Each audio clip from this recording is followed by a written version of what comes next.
Romeo and Juliet. This will be the third time I've done this. So I did it first. I still have it written down. I have all those decks written down. So the video should be there as well. It was poorly done. It was before I had all the good stuff. Before I had the computer, before I had the software to stream as far as quality, the internet and such. The second time, I had the recordings of it. I did not post them. I did not do it live, but I have them. So they're mine, not to be shown, the original. So this one will be the third one. The second one I did was not this version. This is the first time I've ever read any of this, all the way through. I've never even seen this before. The second time reading this was just Romeo and Juliet, a book. I have it on one of the lists, I think. But a third time, it'll be interesting to see the comparison between the three and see if he continues it. As far as how he writes it, you can learn his writing style. You can learn something here.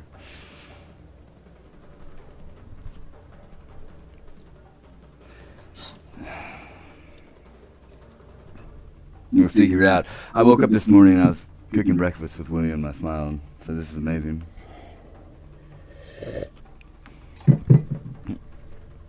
Alright, Romeo and Juliet. See if I butcher this. Scene Verona, once in the 5th act at Mantua. Thanks for letting me know. I've already done it. Prologue, enter chorus. Two households both alike in dignity in fair Verona, where they are seen from ancient grudge break to new mutiny, where civil blood makes civil hands unclean from forth the fatal loins of these two foes. A pair of star-crossed lovers take their life, whose misadventures piteous overthrows do with their death bury their parents' strife. The fearful passage of their death-marked love, and the continuance of their parents' rage, which by the children's end not could remove, is now the 2 hours traffic of our stage, the which if you with patient ears attend, what here shall miss, our toil shall strive to mend. Act 1, Scene 1, Verona, a public place. Check weapons and gear. We're holding Gregory, with my word, will not carry coals. No, for then we should be colliers. I mean, and we being Kohler will draw. Aye, while you live, draw your neck out to his collar. I strike quickly, being moved. But thou art not quickly moved to strike. The dog of the house must be moved. To move is to stir, and to be bound is to stand. There if thou art moved, thou runnest away.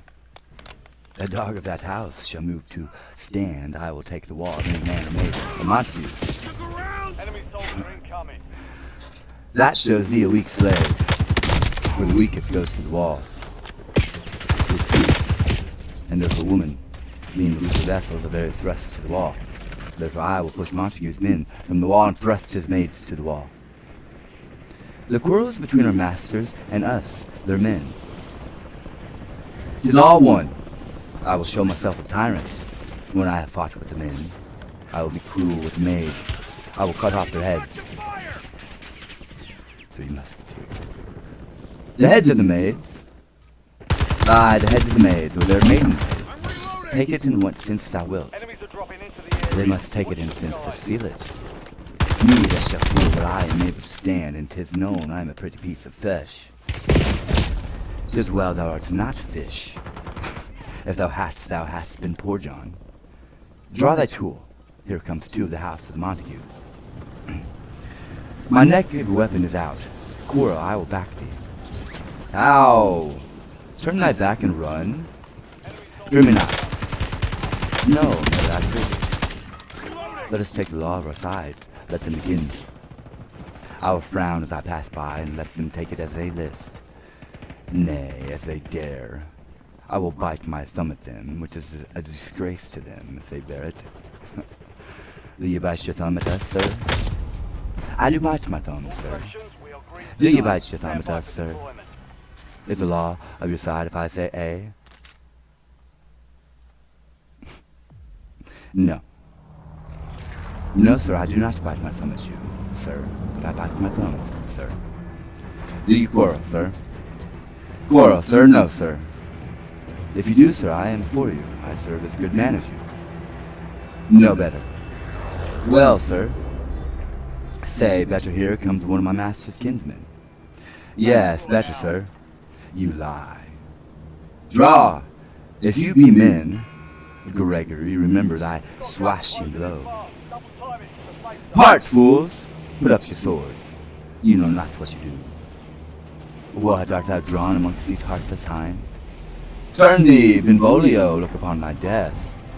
I do keep thy peace. Put up thy sword, or manage to part these men with me. What, drawn and talk of peace? I hate the word, as I hate hell, all Montagues and thee. At that, you coward. Clubs, bills, and partisans, strike, beat them down. Down with the Capulets, down with Montagues. What noise is this? Give me my long sword, ho. A crutch, a crutch. Why call you for a sword? My sword, I say. Old Montague's come and flourishes his blade in spite of me. Thou villain, Capulet, hold me not, let me go. Thou shalt not stir 1 foot to seek a foe. Rebellious subjects, enemies to peace, profaners of this neighbor's stained steel, will they not hear? What ho! You men, you beasts, that quench the fire of your pernicious rage with purple fountains issuing from your veins, on pain of torture, from those bloody hands, from your mistempered weapons to the ground, and hear the sentence of your moved prince. 3 civil brawls, bred of an airy word, by thee, old Capulet and Montague, have the right to disturb the quiet of our streets, and made Verona's ancient citizens cast by the grave beseeming ornaments, to wield old partisans in hands as old cankered with peace, to watch cankered hate. If you ever disturb our street again, your lives shall pay the forfeit of the peace. For this time all the rest depart away. You, Capulet, shall go along with me, and Montague, come you this afternoon to know your further pleasure in this case. To old Freetown, our common judgment place. Once more on pain of death all men depart. Your objective's simple. Eliminate all bounty targets. Who set this ancient quarrel new abroach? Speak, nephew, were you by when it began? Here were the servants of your adversary, and your close fighting ere I did approach. I do depart them, and this instant came the fiery tumult, with his sword prepared, which he breathed defiance to my ears. He swung about his head and cut his wings, who nothing hurt withal hissed him in scorn. While we were interchanging thrusts and blows, came more and fought in part, till the prince came, who parted me apart. Oi! Where's Romeo? Saw you him today? Right glad I am he was not at this fray.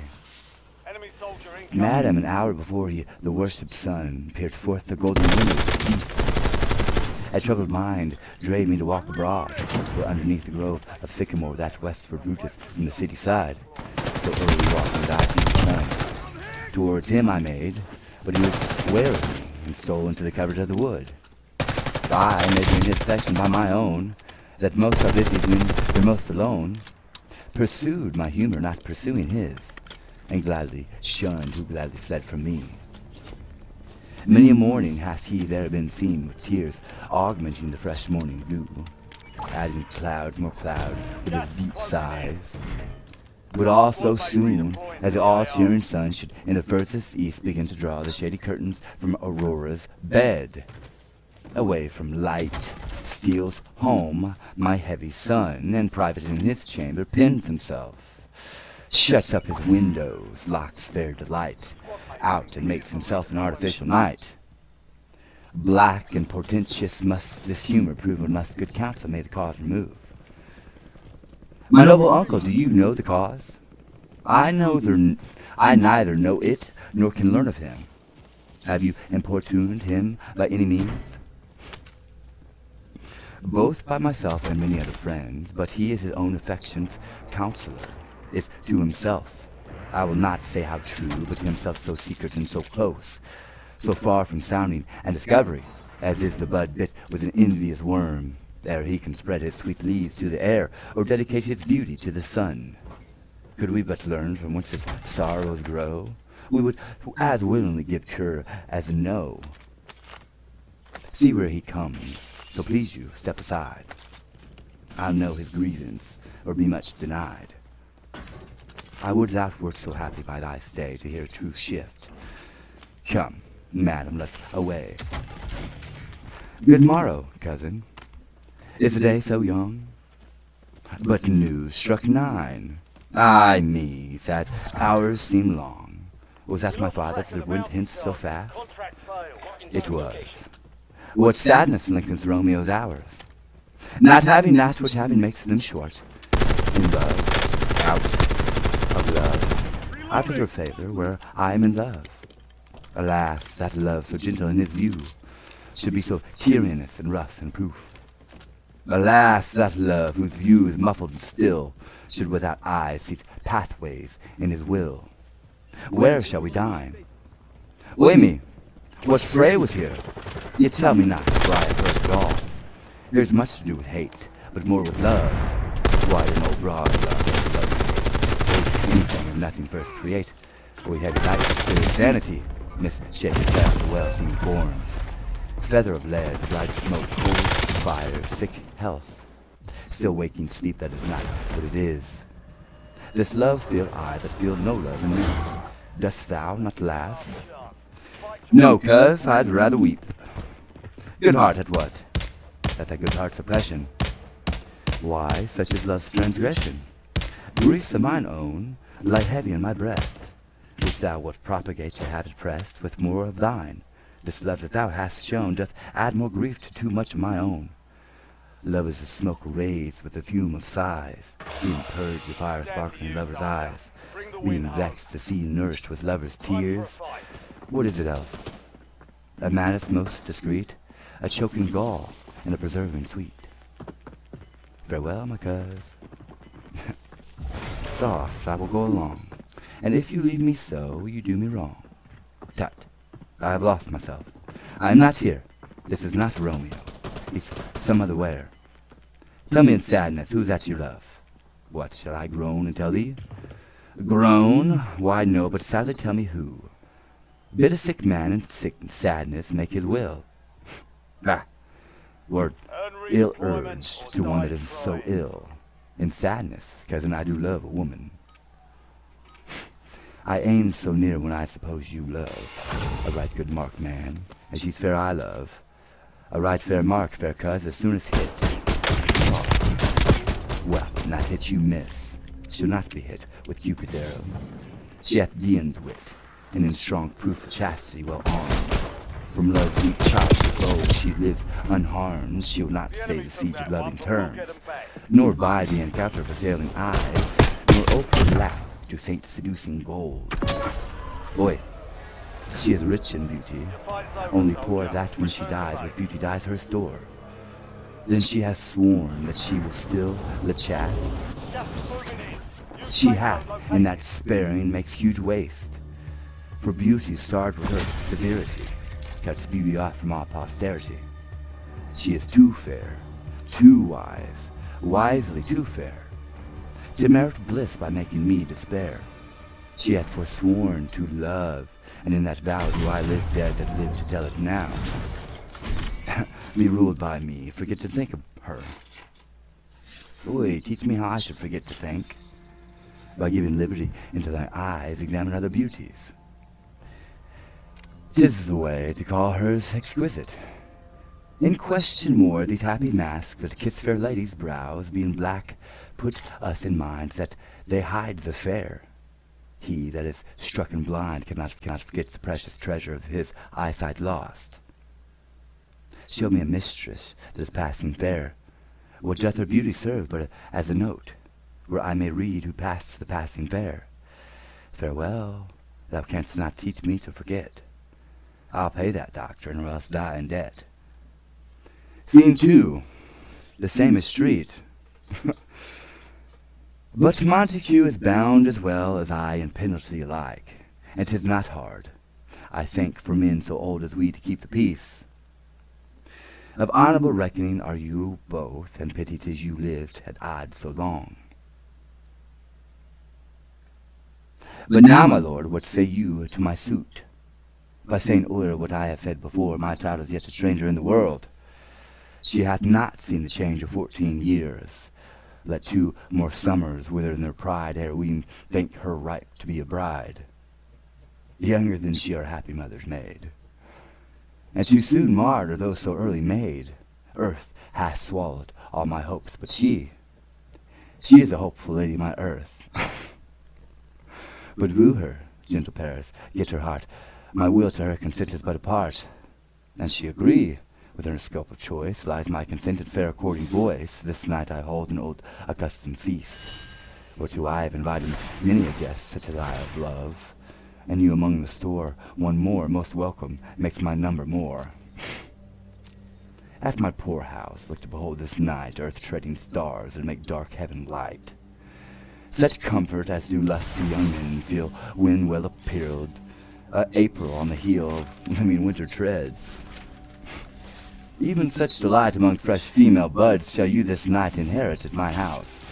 Here all see, and like her most, whose merit most shall be, which on more view of many me.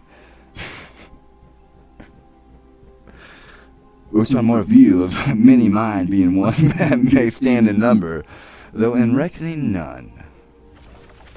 Come, go with me. Go, Sierra, trudge about through fair Verona. Find those persons out whose names are written there, and to them say my house and welcome on their pleasure stay.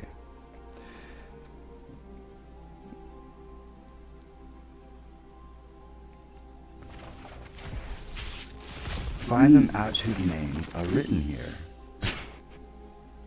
It is written that the shoemaker should meddle with his yard.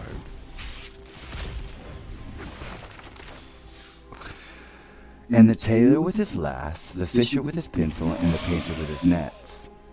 But I am sent to find those persons whose names are here writ, and can never find what names the written person hath here writ. I must to the learned in good time.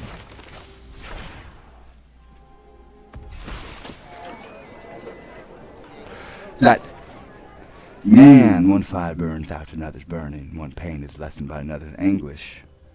Turn giddy and be hop by backward turning. One desperate grief cures with another's languish. Take thou soon new infection to thy eye, and the rank poison of the old will die. Your plaintain leaf is excellent for that. For what I pray thee? For your broken shin. Why, Romeo, art thou mad? Not bad, but bound more than a madman is, shut up in prison, kept without my food. Whipped and tormented, and good din, good fellow. God, gee, good din, I pray, sir, can you read? Aye, mine own fortune in my misery. Perhaps you have learned it without a book, but I pray, can you read anything you see? Aye, if I know the letters and the language, ye say honestly that rest you merry. Stay, fellow, I can read. Signor Martino and his wife and daughter, Count Anselm and his beauteous sisters, the lady widow of Bertruccio, Signor Plancentio and his lovely nieces, Mercutio and his brother Valentine, my uncle Capulet, his wife and daughters, my fair niece Rosa Livia, Signor Valentino and his cousin Tybalt, Lucio and the lively Helena. A fair assembly. Whither should they come? Up. Whither? To supper. To our house. Whose house? My master's. Indeed. I should have asked you that before. Now, I'll tell you without asking. My master's great rich Capulet, and if you be not of the house of Montague, I pray come and crush a cup of wine. Rest you merry. At the same ancient feast of Capulets, sups the fair Rosalind, whom thou so lovest, with all the admired beauties of Verona. Go thither, and with unattained eye compare her face with some that I shall show, and I will make thee think thy swan a crow. When the devout religion of mine eye maintains such falsehood, then turn tears to fire, and these who often drowned could never die, transparent heretics, be burned for liars. One fairer than my love, The all-seeing sun ne'er saw her match since first the world begun. Tut, you saw her fair, none else being by herself told for herself in either eye. But in that crystal scales let there be weighed your lady's love against some other maid that I will show you shining at this feast, and she shall scant show well that now shows best. I'll go along, no such sight to be shown, but to rejoice in splendor my own.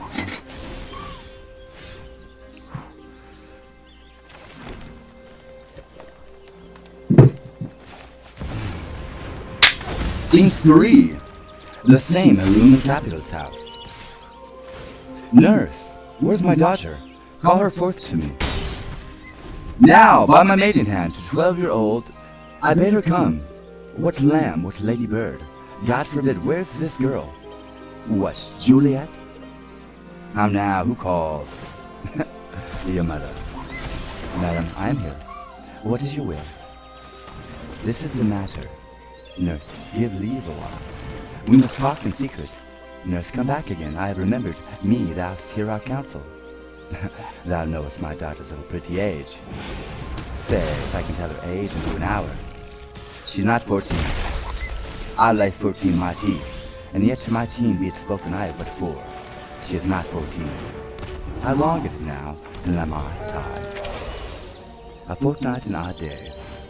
Even or odd, of all days in the year, come Lamas Eve at night shall she be 14. Susan and she, God rest all Christian souls, were of an age. Well, Susan is with God. She was too good for me. But as I said, on Lamas Eve at night shall be 14. That she shall marry, I remember it well. 'Tis since the earthquake, now 11 years, and she was weaned. I never shall forget it, of all the days of the year, upon that day, for I had then laid wormwood to my dug, sitting in the sun under the dove-house wall. My lord and you were then at Mantua. Nay, I do bear a brain. But as I said, when I did taste the wormwood on the nipple of my dug and felt it bitter, pretty fool, to see it touching fell out with the dug. Shake, quoth the dove-house, 'twas no need, I trow, to bid me trudge, and since that time is 11 years. For then she could stand high and lone, nay, by the rood. She could have run and waddled all about, for even the day before she broke her brow, and then my husband, God be with his soul, as with a merry man, took up the child. Yea, quoth he, dost thou fall upon thy face? Thou wilt fall backward when thou hast more wit. Wilt thou not, Jewel? And by my halidom that pretty wretch left crying, and said I, to see now how a jest shall come about. I warrant, and I shall live 1,000 years, I never should forget it. Wilt thou not, Jewel, quoth he, and pretty full it stinted, and said I. Enough of this, I pray thee, hold thy peace. Yes, madam, yet I cannot choose but laugh to think it should leave crying and say aye, and yet I warrant it had upon its brow a bump as big as a young cockerel stone, a parlous knock, and it cried bitterly. Yea, quoth my husband, fall'st upon thy face? Thou wilt fall backward when thou comest to age. Wilt thou not, Jewel? It stinted and said aye, and stint thou too, I pray thee, nurse, say aye. Peace, I have done. Good mark thee to his grace. Thou wast the prettiest babe that e'er I nursed, and I might live to see this married once. I have my wish. Mary, that Mary is very theme I come to talk of. Tell me, daughter Juliet, how stands your disposition to be married? No, no. We will. It is an honor that I dream not of. An honor were not I thine only nurse. I would say thou hadst sucked wisdom from my teat. We'll think of marriage now, younger than you. Here in Verona, ladies of esteem, are already mothers. By my count, I was your mother much upon these years, that you are now a maid. Thus then, in brief, the valiant Paris seeks you for his love. A man, young lady, such a man is all the world, why he's a man of wax. Verona's summer hath not such a flower. Nay, He's a flower in faith, and a very flower. What say you? Can you love the gentleman? This night you shall behold him at our feast. Read o'er the volume of young Paris' face, and find delight writ there with beauty's pen. Examine every married lineament, and see how one another's lend content, and what obscured in this fair volume lies find written in the margin of his eyes. This precious book of love, this unbound lover, to beautify him only lacks a cover. The fish lives in the sea, and 'tis much pride, for fair without the fair within to hide. That book in many eyes doth share the glory that in gold clasps locks in the golden story. So shall you share all that he doth possess, by having him making yourself no less. No less, nay, bigger. Women grow by men. Speak briefly, can you like a Paris love? I'll look the like of looking like you move, but no more deep will I indart my eye than your consent gives strength to make it fly. Madam, the guests are come, supper served up, and called my young lady asked, for the nurse cursed in the pantry and everything in extremity. I must hence to wait, I beseech you, follow straight. We follow thee, Juliet, the county stays. Go, girls, seek happy nights and happy days. Scene 4, the same street. What, shall the speech be broke for our excuse, or shall we on without apology? The date is out of such prolixity. We'll have no Cupid hoodwinked with a scarf, there in the Tartar's painted bow of lath, scaring the ladies like a crow-keeper, nor no without book. Prologue faintly spoke after the prompter for our entrance. But let them measure us by what they will. We'll measure them a measure and be gone. Give me a torch. I am not for this ambling, being but heavy. I will bear the light. Nay, gentle Romeo, we must have you dance. Not I, believe me, you have dancing shoes with nimble soles. I have a soul with lead, so stakes me to the ground I cannot move. You are a lover. Borrow Cupid's wings and soar with him above a common bound. I am to soar and pierce with his shaft, to soar with his light feathers, nay, and so bound I cannot bound a pitch above dull woe. Under love's heavy burden do I sink, and to sink in it choose you burden love to great oppression for a tender thing. Is love a tender thing? It is too rough, too rude, too boisterous, and it pricks like thorn. If love be rough with you, be rough with love. Prick love for pricking, and you beat love down. Give me case to put my visit in. A visor for a visor, what care I? What curious eye doth quaff deformities? Here are the beetle brows shall blush for me. Come, knock and enter, and no sooner in, but every man betake him at his legs. A torch for me. Let wanton delight of heart tickle the senseless rushes with her heels, for I am proverb with a grandsire phrase. I'll be a candle holder and look on. The game was ne'er so fair, and I am done. Tut! Done's the mouse. The constable's own word, if thou art done, will draw thee from the mire of saved reference. Love wherein thou stickest. Up to the ears come we burn daylight, ho! Nay, that's not so. I mean, sir, in delay we waste our lights in vain like lamps by day. Take our good meaning, for our judgment sits 5 times in that air once in our 5 wits. And we mean well in going to this mask, but 'tis no wit to go. Why, may one ask? I dreamed a dream tonight, and so did I. Well, what was yours? The dreamers often lie. In bed asleep, why they do dream things true. Boy, then I see, Queen Mab hath been with you. Queen Mab, what's she? She's a fairy's midwife, and she comes in shape no bigger than an agate stone on the forefinger of an alderman, drawn with a team of little atomies athwart men's noses as they lie asleep. Her wagon spoke made of long spinner's legs. The cover of the wings grasshoppers, the traces of the small spider's web, the collars of the moonshine's watery beams, her whip, the cricket's bones, the lash of film, her wagoner, a small gray-coated gnat, not half so big as a round little worm pricked from the lazy finger of a maid. Her chariot is an empty hazel nut, made by the joiner squirrel or old grub. Time out among the fairies' coach-makers, and in this state she gallops night by night through lovers' brains, and then a dream of love where coachers' knees that dream on curtsies straight, or a lawyer's fingers who straight dream on fees, or a lady's lips who straight on kisses dream, which oft to the angry mad with blisters plagues, because their breasts with sweet meats tainted are. Sometimes she gallops o'er the coach's nose, and then dreams he of smelling at a suit. He's dude.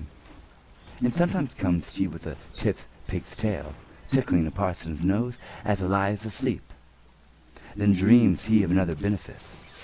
Sometime she drives through a soldier's neck, and then dreaming he of cutting foreign throats, of breeches and bescotos, and buscados, Spanish blades, of health's 5 fathom deep. And then anon, drums in his ear, at which he starts and wakes, at being thus frighted, swears a prayer or two, and sleeps again, this at the very mab. That plots the means of hopes in the night, and bakes the elf-locks and foul sluttish hairs, which once entangled what misfortune bodes.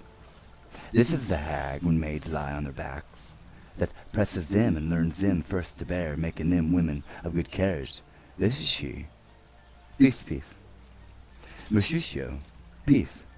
Thou talkest of nothing.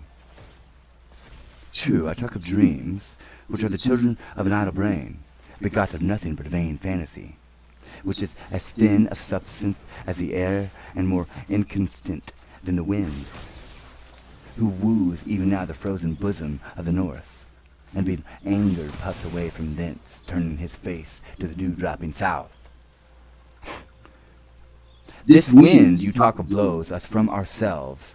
Supper is done, and we shall come too late. I fear too early, for my mind misgives some consequence yet hanging in the stars shall bitterly begin his fearful date. With this night's revels and expire the term of a despised life closed in my breast by some vile forfeit of untimely death.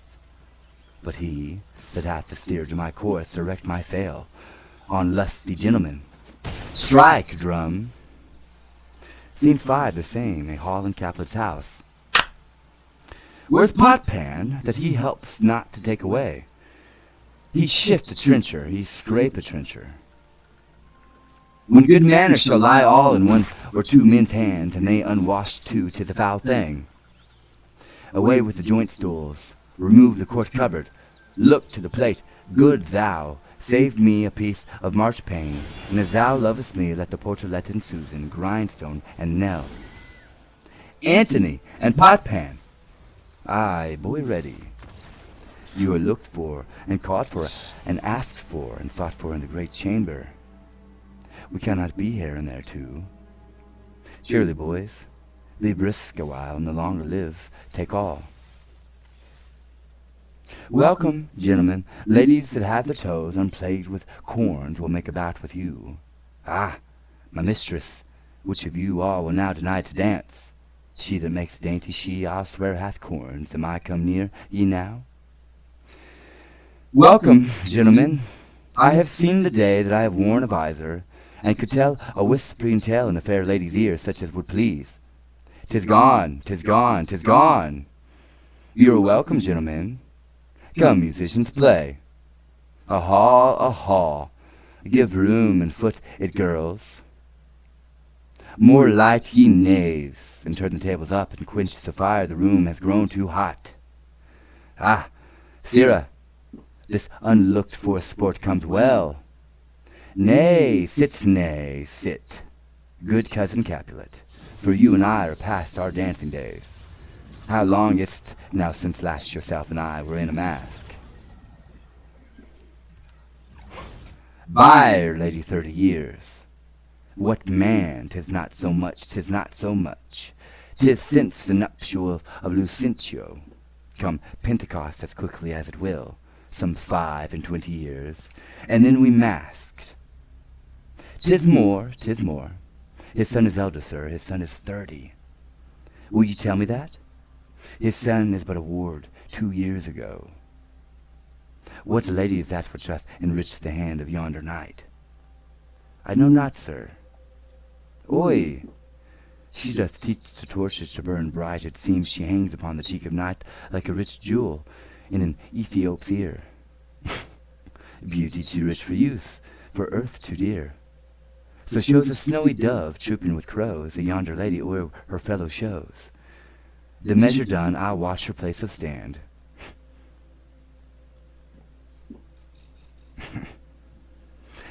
In touching hers, make blessed my rude hand, did part love till now, forswear its sight, for I ne'er saw true beauty till this night.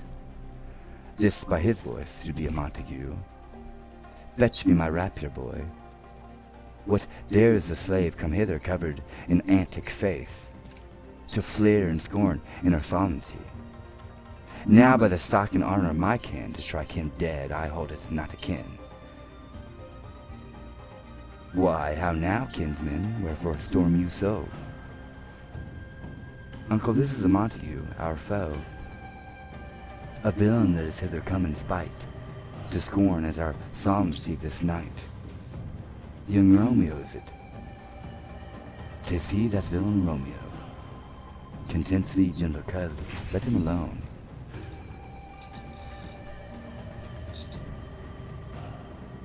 He bears him like a portly gentleman, and to say truth, Verona brags of him to be a virtuous and well-governed youth. I would not far the wealth of all his town here in my house, to do him disparagement. Therefore be patient, take no note of him. It is my will, the which if thou respect, show a fair presence, and put off of those frowns, and ill-beseeming semblance for a feast. It fits when such a villain is a guest, and I'll not endure him. The first day he shall not be endured. What good man, boy? I say he shall go too, and I the master here, or you, go too. You'll not endure him. God shall mend my soul. You'll make a mutiny among my guests. You'll set a cock-a-hoop. You'll be the man. Why, uncle, 'tis a shame. Go to, go to. You're a saucy boy. It's true indeed. I want to see that. This trick may chance to scathe you, I know what. You must contrary me, Mary, 'tis time. Well said, my hearts. You are a princox. Go, be quiet, or more light, for shame.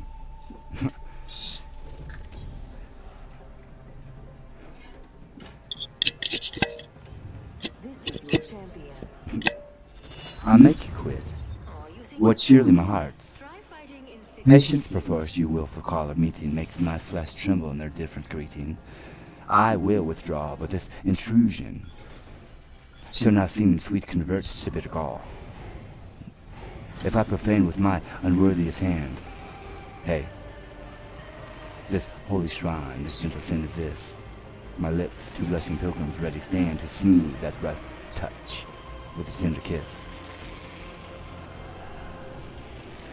Good pilgrim, you wrong your hand too much. What mannerly devotion shows in this? For saints have hands that pilgrim hands do touch, and palm to palm is holy palmer's kiss. Have not saints lips and holy palmers too? Aye, pilgrim lips that they must use in prayer. Oi, then, dear saint, let lips do what hands do, that pray grant thou, lest faith turn to despair. Saints do not move, though grant for prayer's sake, then move not while my prayer's effect I take. Thus from my lips by thine my sin is purged. Then have my lips the sin that they have took. Sin from my lips, which trespass sweetly urged, give me my sin again. You kiss by the book. Madam, your mother craves a word with you. What is her mother? Mary Bachelor, her mother is the lady of the house, for a good lady and wise and virtuous. I nursed her daughter that you talked withal. I tell you, he that can lay hold of her shall have the chinks. Is she a Capulet? We dear account, my life is my foe's debt. Away, begone, the sport is at the best. So I fear the more is my unrest. Nay, gentlemen, prepare not to be gone. We have a trifling foolish banquet towards. Is it e'en so? Why then I thank you all. I thank you, honest gentlemen. Good night. More torches here. Come on then, let's so to bed. Ah, sir, by my say, it waxes late. I do my rest. Come hither, nurse. What is yon gentleman? The son and heir of old Tiberio. What's he that now is going out of door? Ne'er that I think, Lear Petruchio. What's he that follows there, that would not dance? I know not. Go ask his name. If he be married, my grave is like to be my wedding bed. His name is Romeo and Montague, the only son of your great enemy, my long sprung from my only hate, too early, seen unknown, and known too late. Prodigious birth of love it is to me that I must love a loathed enemy. What's this? What's this? A rhyme I learn even now of one I dance withal? Anon, anon, come let the way, the strangers are all gone. Okay, before I do the prologue here. Okay. I'm going to take you to school here.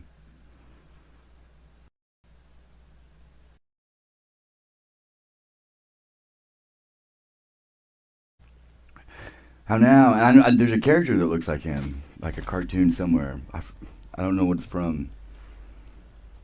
But why that in that moment would pop up in that exact situation, I have no clue. So Act 2 of Romeo and Juliet. Scene 1, Verona, laying by the wall of Capulet tortured. Can I go forward with my heart as here? Turn back to earth and find thy centre out. Romeo, my cousin Romeo. He is wise, and on my life hath stolen him home to bed. He ran this way and leaped in the orchard wall. Call good Mercutio. Now I'll conjure too. Romeo, humors, madman, passion, lover, appear thou in thy likeness of a sigh. Speak but one rhyme, and I am satisfied. Cry but I me, couple but love and dove. Speak to my gossip Venus one fair word, one nickname for her pure blind son and heir, young Adam Cupid. He that shot so trim when Cupid Cophetia loved the beggar maid. He heareth not, he stirreth not, he moveth not. The ape is dead, and I must conjure him. I conjure thee by Rosalind's bright eyes, by her high forehead and her scarlet lip, by her fine foot, straight leg, and quivering thigh, and the dimsness that there adjacent lie, that in thy likeness thou appear to us. And if he hear thee, thou wilt anger him. This cannot anger him. 'Twould anger him to raise a spirit in his mistress' circle of some strange nature, letting it there stand till she had laid it, and conjured it down. That were some spite. My invocation is fair and honest, and in his mistress' name I conjure only but to raise up him. Come, he hath hid himself among these trees, to be consorted with a humorous knight. Blind is his love, and best befits the dark. If love be blind, love cannot hit the mark. Now will he sit under a medlar tree, and wish his mistress were that kind of fruit as maids call medlars, when they laugh alone? Oh, Romeo, that she were, oh, that she were an openat Ketra, thou a popperin peer. Romeo, good night, I'll to my truckle bed. This field bed is too cold for me to sleep. Come, shall we go? Go then, for 'tis in vain to seek him here that means not to be found. Scene 2, the same Capulet's orchard. He jests at scars that never felt a wound. But soft what light through yonder window breaks. It is the east, and Juliet is the sun. Arise, fair sun, and kill the envious moon, who's already sick and pale with grief, that thou her maid art far more fair than she. Be not her maid, since she is envious. Her vestal livery is but sick and green, and none but fools do wear it. Cast it off. It is my lady, it is my love. That she knew she were. She speaks, yet she says nothing. What of that? Her eye discourses, I will answer it. I am too bold? No, 'tis not to make she speaks. Two of the fairest stars in all the heaven, little monkey, having some business, do entreat her eyes to twinkle in their spheres till they return. Looks like it's a At any time. What if her eyes were there, lay in her head? The brightness of her cheek would shame those stars as the light of the lamp. Her eyes in heaven would through the airy regions stream so bright that birds would sing and think of her not night. See how she leans her cheek upon her hand?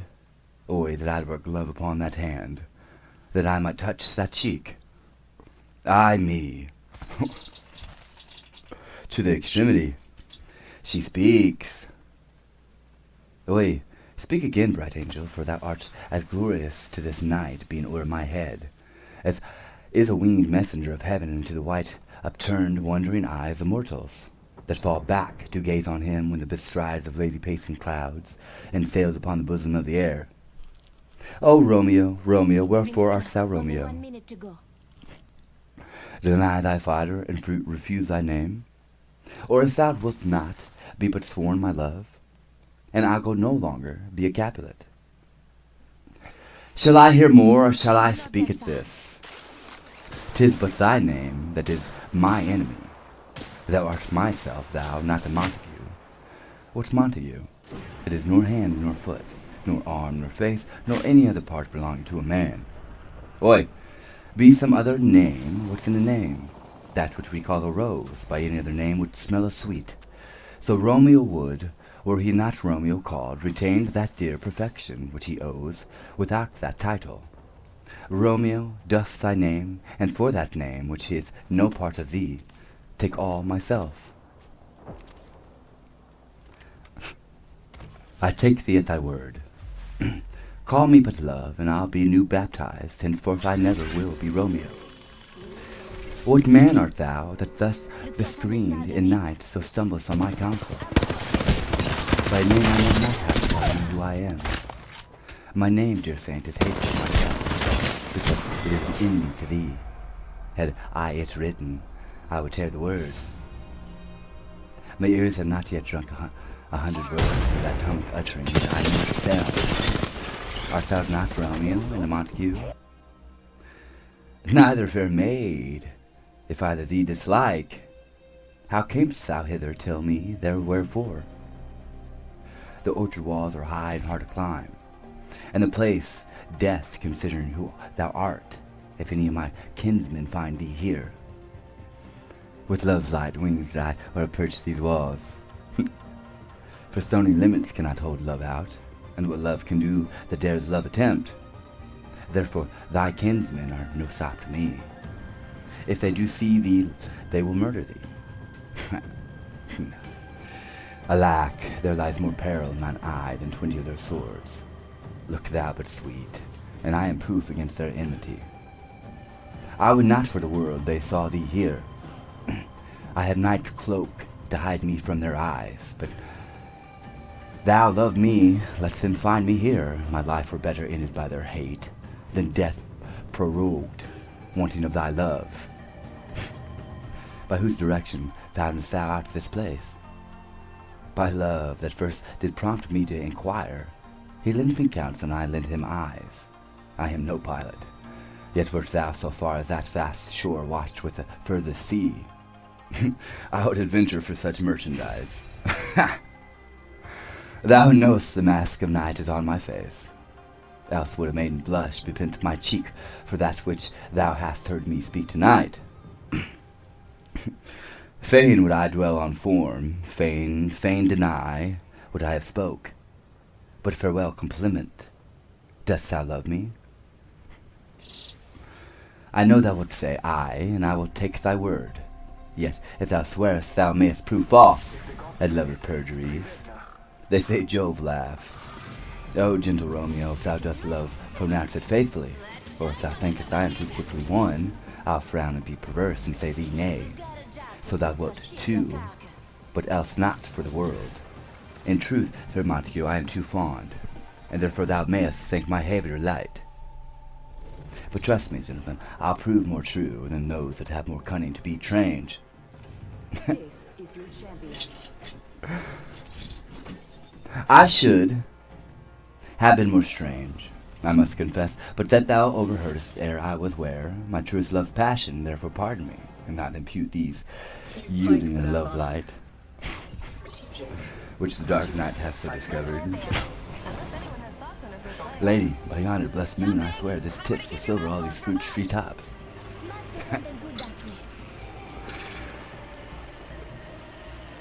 Oi! Swear not by the moon, the inconstant moon that monthly changes in her circled orb, lest that thy love prove likewise variable. What shall I swear by? Do not swear at all, or if thou wilt swear by that gracious self, which is the god of my idolatry, and I'll believe thee. If my heart's dear love, do not swear.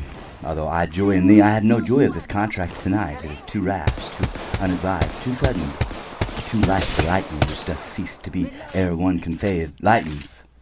Sweet good night. This bud of love, by summer's ripening breath, may prove a beauteous flower when next we meet. Good night, as we repose and rest. Come to thy heart as I within my breast. Oi, wilt thou leave me so unsatisfied? What satisfaction canst thou have tonight? The exchange of thy love's faithful vow for mine. I gave thee mine, for thou didst requested, and yet I would give again. Wouldst thou withdraw it? For what purpose, love? But to be frank and give it thee again, and yet I wish but for what thing I have. The porn over here, my bounty is so boundless as the sea. My love is deep, the more I give to thee. The more I have for both are infinite. I hear some noise within. Dear love, adieu. Anon, good nurse, sweet Montague, be true. Stay but a little, I will come again. Ha! Oi, blessed night, I'm afeard. Being a night, all this is but a dream. Too flattering sweet to be substantial. 3 words, dear Romeo, and good night indeed. If that dint of love be honored, thy purpose marriage, send me word tomorrow, by one that I'll procure to come to thee, where and what time thou wilt perform the rite, and all my fortune and thy foot I'll lay, and follow thee, my lord, throughout the world. Madam, may I come anon? But if thou meanest not well, I do beseech thee. Madam, by and by I come, to cease thy suit, and leave me to my grief. Tomorrow will I send, so thrive my soul, 1,000 times good night, 1,000 times the worth to want thy light. Love goes toward love as schoolboys from their books, but love from love toward school with heavy looks. Hiss, Romeo, hiss, oi, for a falconer's voice to lure this tassel gentle back again, bonded to his horse, and may not speak aloud, else would I tear the cave where echoes lies, and make her airy tongue more hoarse than mine, with repetition of my Romeo's name. It is my soul that calls upon my name. How silver sweet sound lovers' tongues by night, like softest music to attending ears. Romeo, my dear, at what o'clock tomorrow shall I send to thee? At the hour of 9. I will not fail. 'Tis 20 years till then. I have forgot why I did call thee back. Let me stand here till thou remember it. I shall forget to have thee still stand here there, remembering how I love thy company. And I'll still stay to have thee still forgetting any other home but this. 'Tis almost morning. I would have thee gone, and yet no further than a wanton's bird, who lets it hop a little from her hand, like a poor prisoner in his twist it gives, and with a silk thread plucks it back again. So loving jealous of his liberty, I were thy bird. Sweet, so would I, yet I should kill thee with much cherishing. Good night, parting is such sweet sorrow, that I shall say good night till it be morrow. Sleep dwell upon thine eyes, peace in thy breast. Would I were sleep in peace, so sweet to rest. Hence will I to my ghostly father sell, his help to crave, and my dear hap to tell.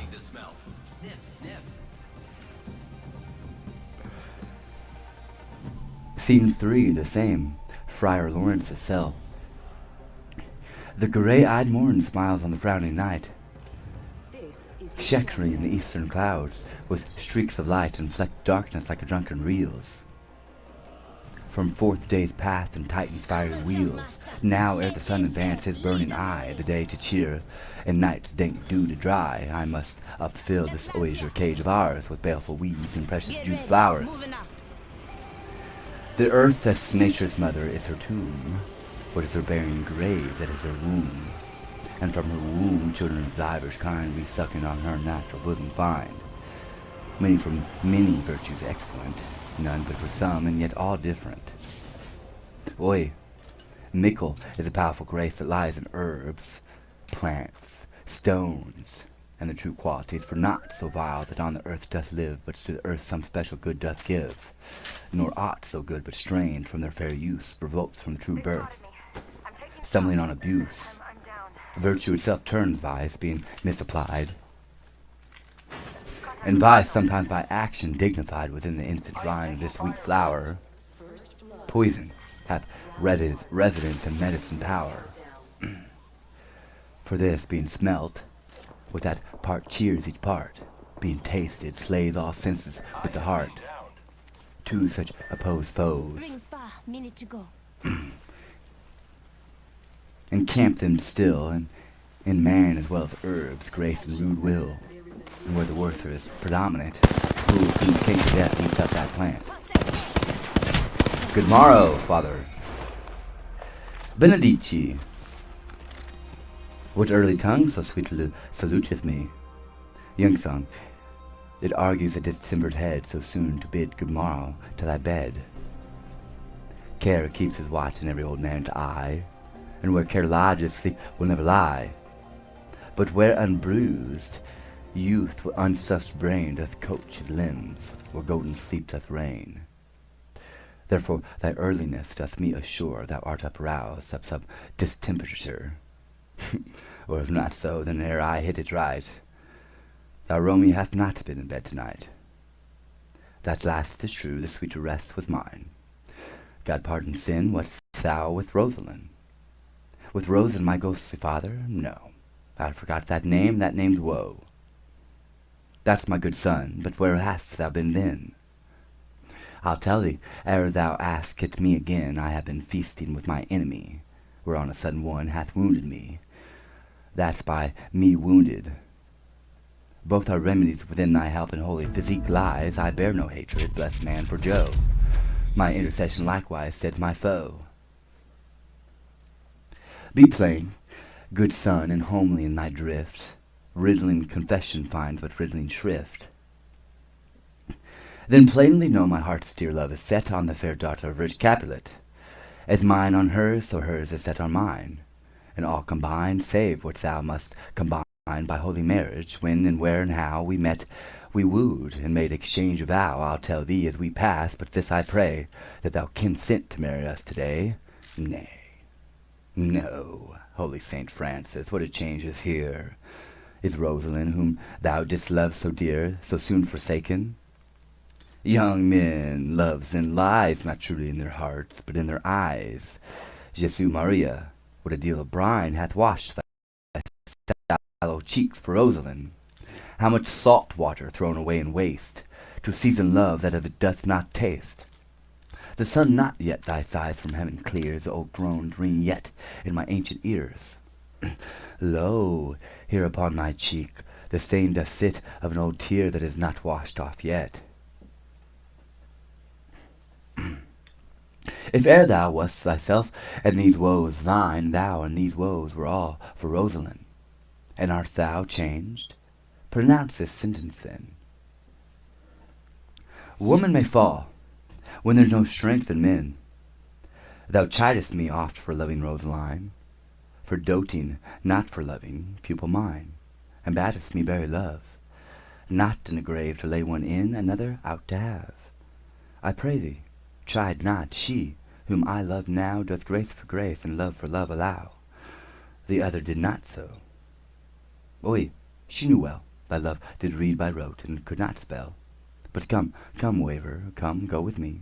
In one respect, I'll thy assistant be. For this alliance may so happy prove to turn your household's rancor to pure love. Oi, let us hence. I stand on sudden haste. Wisely and slow they stumble that run fast.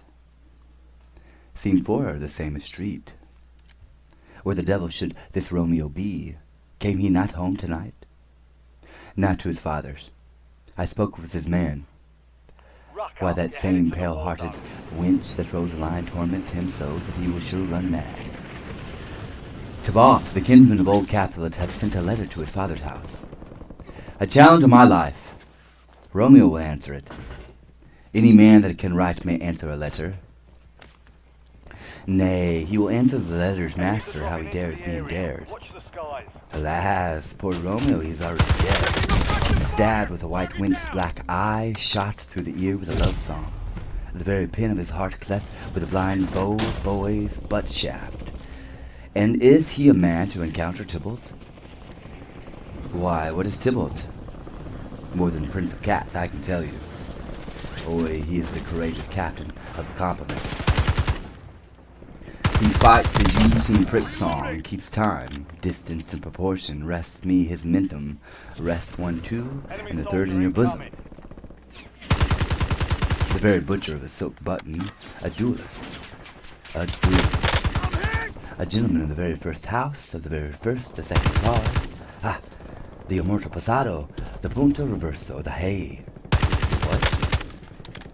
The pox of such antique, lip-scene affecting, fantasist these new treaties practices by Jesu, a very good blade, a very tall man, a very good whore. Why, is not this a lamentable thing, grandsire, that we should be thus afflicted with these strange flies, these fashion mongers, these pardonnez-moi, who stand so much on the new form that they can not sit at ease on old bench? Oi, they're bonds, they're bonds. Here comes Romeo, without his roe, like a dried herring, of flesh, how art thou fish-fied? Now see with the numbers that Petrarch flowered in, lawyer to his lady was but a kitchen wench. Mary she had a better love to be rhyme her. Ditto a dowdy, Cleopatra a gypsy, Helen and Hero hiding and harlots, Thisbe a grey eye or so, but not to the purpose. Signor Romeo, bonjour. There's a French salutation to your French slop. You gave us a counterfeit fairly last night. Good morrow to you both. What counterfeit did I give you? The slip, sir, the slip. Can you not conceive? Pardon, good Mercutio. My business was great, and in such case as mine a man may strain courtesy.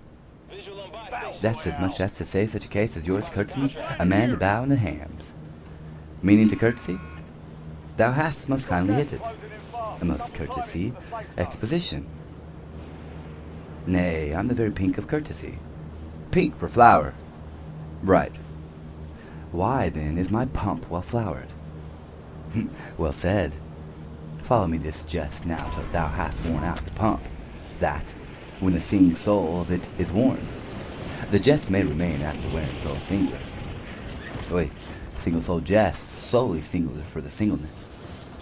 Come between us, good Benvolio, my wit faints.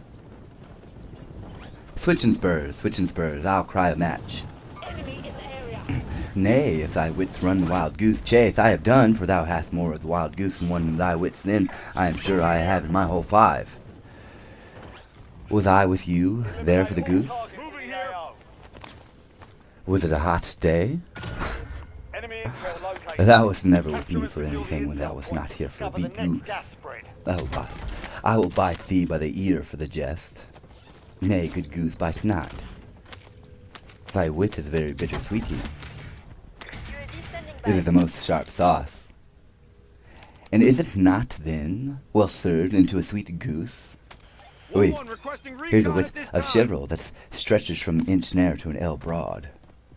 I stretch it out for that word broad, which adds to the goose proves thee far and wide a brood goose. Why is not this better now than groaning for love? Now art thou sociable, now art thou Romeo. Now art thou what thou art, by art as well as by nature, for this driving love is like a great natural that runs lolling up and down to hide his bauble and hole. Stop there, stop there. Thou desirest me to stop in my tail against the hair. Thou wouldst self made thy tail large. Oi, thou art deceived. I would have made it short, for I was come to the whole depth of my tale, and meant indeed to occupy the argument no longer. Here's goodly gear. A sail, tutu, a shirt and a smock. Peter, anon, my fan Peter. Good Peter, to hide her face, for her fans the fairer face. God ye good morrow, gentlemen. God ye good din, fair gentlemen, is it good din? 'Tis no less, I tell you, for the bawdy hand of that dial is now upon the prick of noon. Out upon you! What a man are you? One gentle woman that God hath made for himself to mar. By my troth, it is well said, for himself to mar, quoth a... Gentlemen, can any of you tell me where I may find the young Romeo?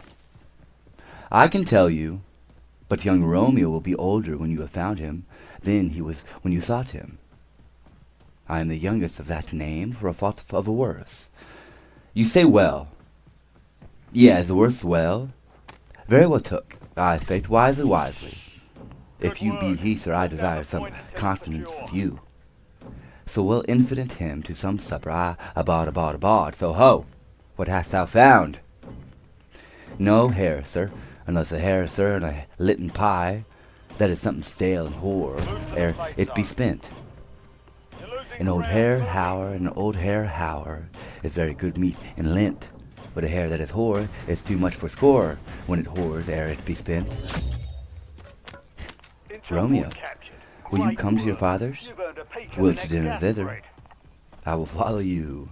Farewell, ancient lady, farewell. Lady, lady, lady. Marry, farewell, I pray you. Sir, what saucy merchant was this that was so full of the ropery? A gentleman, nurse that loves to hear himself talk, and will speak more in minutes than he will stand in a month.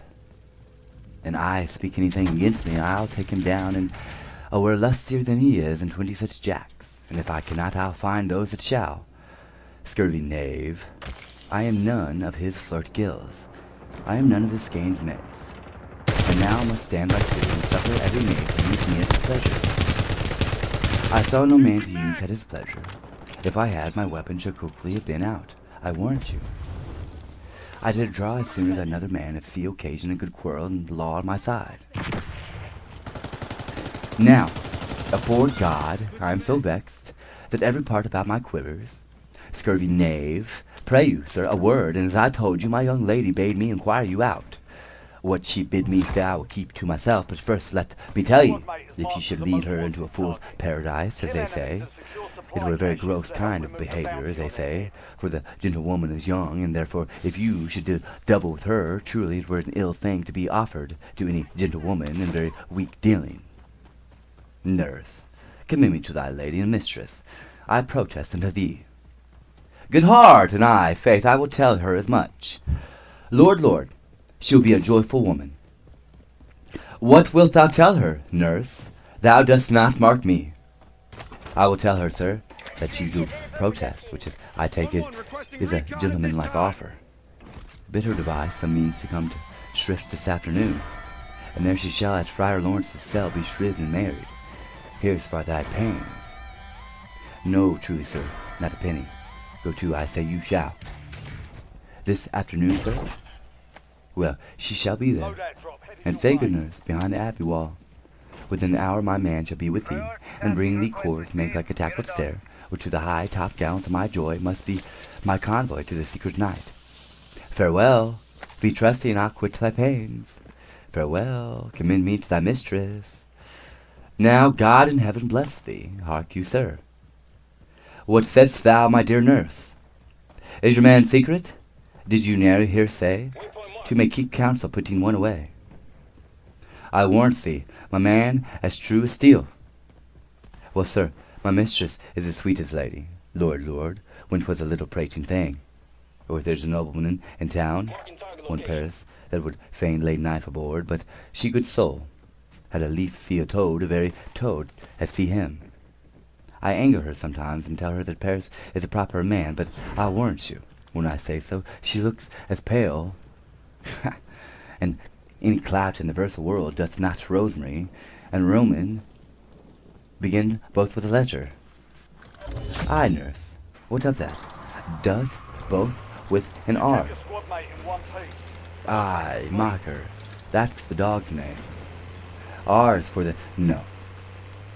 I know it begins with some other letter, and she had the prettiest sentience of it, of you and Rosemary, that it would do you good to hear it. Commend me to thy lady. Aye, 1,000 times, Peter, anon, before and apace. Scene 5, the same Caplet's garden. The clock struck 9 when I did send the nurse. In half an hour she promised to return. Perchance she cannot meet him, that's not so. Oi, she is lame. Love's herald should be thought 10 times faster gliding in the sun's beams, driving back shadows over lowering hills. Therefore do nimble opinion doves draw love, and therefore hath the wind swift Cupid wings.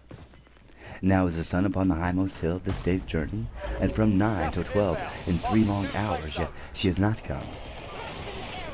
Had she affection and warm, youthful blood, she'd be as swift in motion as a ball. My words would bandy her to my sweet love, and his to me. But old folks, many feigned they were dead, unwieldy, slow, heavy, pale as lead. Oi, God, she comes! Oi, honey nurse, what news? Hast thou met with him? Send thy man away. Peter, stay at the gate. Now, good sweet nurse, we lord, why lookest thou sad? Though news be sad, yet tell them merrily. I've good thou shamest the music of sweet news by playing it to me with so sour a face. I am a-weary, give me leave a while. Fie, how my bones ache. What a jaunts have I had. I would thou hadst my bones, thy news. Nay, come, I pray thee, speak. Good nurse, speak. Jesu, but haste, can you not stay a while? Do you not see that I am out of breath? How art thou out of breath when thou hast breath to say to me that thou art out of breath? To excuse that thou dost make in this delay is longer than the tale thou dost excuse. Is thy news good or bad? Answer to that. Say either, and I'll say the circumstance. Let me be satisfied, it's good or bad. Get to the safe zone. Well, you have made a simple choice. You know not how to choose a man. Romeo, no, not he. Though his face be better than any man's, yet his leg excels all men's, and for a hand and a foot and a body, though they be not to be talked on, yet they are past compare. He is not the flower of courtesy, but I'll warrant him as gentle as a lamb. Go thy ways, wench, serve God. What, have you dined at home? No. But all this did I know before. What says he of our marriage? What of that? Lord, how my head aches. What a head have I. It beats as it would fall in 20 pieces. My back, oi, the other side. Oi, my back. Beshrew your heart for sending me about to catch my death with jauncing up and down. I faith. I am sorry that thou art not well. Sweet nurse. Tell me, what says my love? Your love says, like an honest gentleman, and a courteous, and a kind, and a handsome, and I warrant, a virtuous. Where is your mother? Where is my mother? Why, she is within. Where should she be? How oddly thou repliest. Your love says, like an honest gentleman. Where is your mother? Oi, God's lady, dear, are you so hot? Mary, come up, I trow. Is this the poultice for my aching bones? Henceforward do your messages yourself. Here's such a coil. Come, what says Romeo? Have you had leave to go so forth today? I have. This high you hints to Friar Lawrence Selder says the husband to make your wife. Now comes the wanton blood up in your cheeks. They'll be in scarlet straight at any news. Hie you to church, I must another way to fetch a ladder by the which your love must climb a bird's nest soon when it is dark. I am the drudge and toil in your delight, but you shall bear the burden soon at night. Go out to dinner, hie you to the cell. High to high fortune. Honest nurse, farewell. Scene 6, the same, Friar Lawrence the cell. So smile the heavens upon this holy act, that after hours will sorrow chide us not. Amen, amen. But come, what sorrow can, it cannot countervail that exchange of joy that one short minute gives me in her sight. Do thou but close our hands with holy words, then love devouring death do what he dare. It is enough I may but call her mine. These violent delights have violent ends, and in their triumph die like fire and powder, which they kiss consume. The sweetest honey and loathsome in his own deliciousness, and in the taste confounds the appetite. Therefore love moderately, love long love does not so. The swift arrives as tardy as too slow. Here comes the lady, oui, so light of foot, will ne'er wear out the everlasting flint. A lover may bestride the gossamer that idles in the wanton summer air, and yet not fall, so light is vanity. Good even to my ghostly confessor. Romeo shall thank thee and dodge for us both, as much to him else ere his thanks too much. Ah, Juliet, if the measure of the joy be heap like mine, and that thy skill be more to blazon it, then sweeten with thy breath this neighbor air, and let rich music's tongue unfold the imagined happiness that both receive in either by this dear encounter. Conceit, more rich in matter than in words, brags of his substance, not of ornament. They are but beggars that can count their worth. But my true love is grown to such excess I cannot sum up half my sum of wealth. Come, come, with me, and we will make short work. For by your leave, you should not stay alone, the Holy Church incorporate 2 in 1.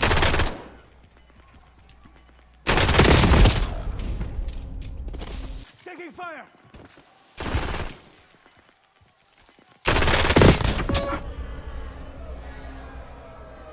You gave it a solid try. Time to head back to base.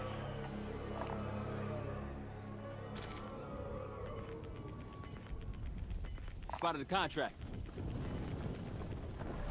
Gas is moving.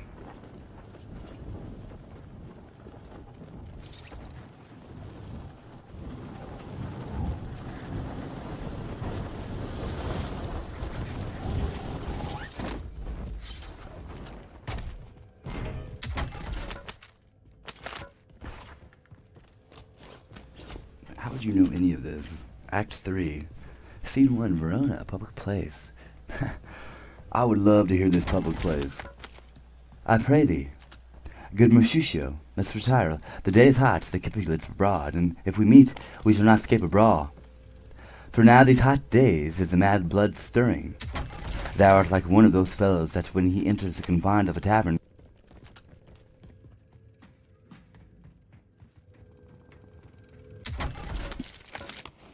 slaps me his sword upon the tables and says, God send me no need of thee.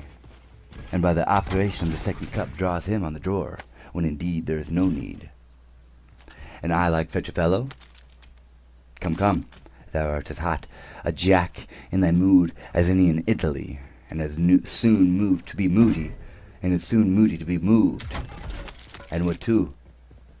Nay, and there were 2 such, we should have none shortly, for one would kill the other. No, why thou wilt quarrel with a man that hath a hair more on a hair less in his beard than thou hast. Thou wilt quarrel with a man for cracking nuts, having no other reason but because thou hast hazel eyes. What eye but such an eye would spy out such a quarrel?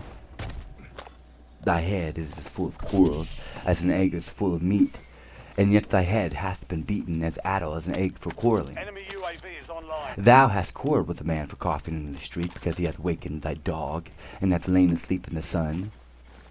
Didst thou not fall out with a tailor for wearing his new doublet before Easter? With another for tying his new shoes with old riband, and yet thou wilt tutor me from quarrelling? And I were so apt to quarrel as thou art, and any man should buy the fee simple of my life for an hour and a quarter. The fee simple, always simple, By my head, here comes the gauntlets. By my heel, I care not. Follow me close, for I will speak to them, gentlemen, begin a word with one of you. And but one word with one of us. Couple it with something, make it a word and a blow. You shall find me apt enough to that, sir, and you will give me occasion. Could you not take some occasion without giving? Mercutio, thou consorts with Romeo. Consort, what dost thou make us minstrels? And thou make minstrels of us look to hear nothing but discords. Here's my fiddlestick. Here's that shall make you dance. Zounds, consort! We talk here in the public haunt of men. Either withdraw unto some private place, or reason coldly of your grievances, or else depart. Here are all eyes, gaze on us. Men's eyes are made to look, and let them gaze. I will not budge for men's pleasure. Aye. Well, peace be with you, sir. Here comes my man. But I'll be hanged, sir, if he wear your livery. Mary, go before to field. He'll be your follower. Your worship, in that sense, may call him man. Romeo, the hate I bear thee can afford no better term than this. Thou art a villain. Tybalt, the reason I have to love thee doth much excuse the appertaining rage to such a greeting. A villain am I none. Therefore farewell, I see thou knowest me not. Boy, this shall not excuse the injuries that thou hast done me. Therefore turn and draw. I do protest I never injured thee, but love thee better than thou canst devise.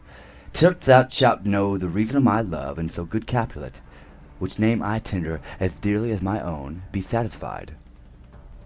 Oi, calm, dishonorable, vile submission. Allah Sakata carries it away. Tybalt, you a rat catcher, what you walk? What wouldst thou have with me?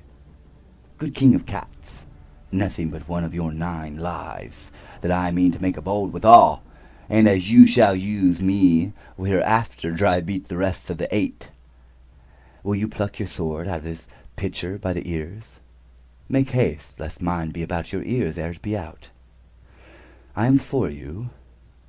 Gentle Mercutio, pay the rapier up. Come, sir, your passado. Draw, Benvolio, beat down their weapons. Gentlemen, for shame, forbear this outrage. Tybalt Mercutio, the prince expressly hath forbidden bandying in Verona streets. Hold, Tybalt! Good Mercutio! I am hurt. A plague of both your houses. I am sped. Is he gone, and hath nothing? What, art thou hurt? Aye, a scratch, Mary, 'tis enough. What is my page? Go, villain, fetch a surgeon.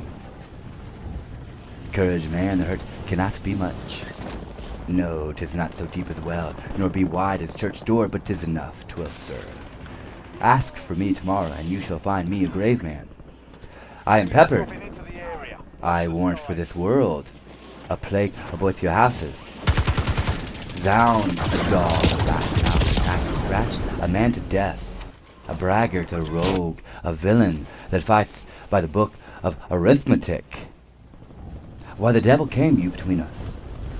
I was hurt under your arm. I thought all for the best. Help me into some house, Benvolio, or I shall faint. A plague or you both to your houses. They have made worms eat of me. I have it, and soundly to your houses. This gentleman, the prince's near ally, my dear friend, hath got his mortal hurt in my behalf, my reputation stained with false slander. Tybalt, that an hour hath been my kindred. O sweet Juliet, thy beauty hath made me effeminate, and in my temper softened valor steel. O Romeo, Romeo, brave Mercutio's dead, that gallant spirit hath inspired the clouds, which too untimely here did form the earth. This day's black fate on more days doth depend. This but begins the woe, others must end. Here comes the furious Tybalt back again, alive in triumph and Mercutio slain. Away to heaven, respective lenity, and fiery-eyed fury, be my conduct now. Now, Tybalt, take the villain back again. That lake thou gave me for Mercutio's soul is but a little way above our heads. Staying for thine to keep him company. Either thou or I or both must go with him. Thou wretched boy, thou didst consort him there, shout him with him thence. They shall determine that. Romeo, away, be gone. The citizens are up, and Tybalt slain. Stand not amazed, the prince will doom thee death if thou art taken hence. Be gone away. Oh, I am fortune's fool. Why dost thou stay? Which way ran he that killed Mercutio?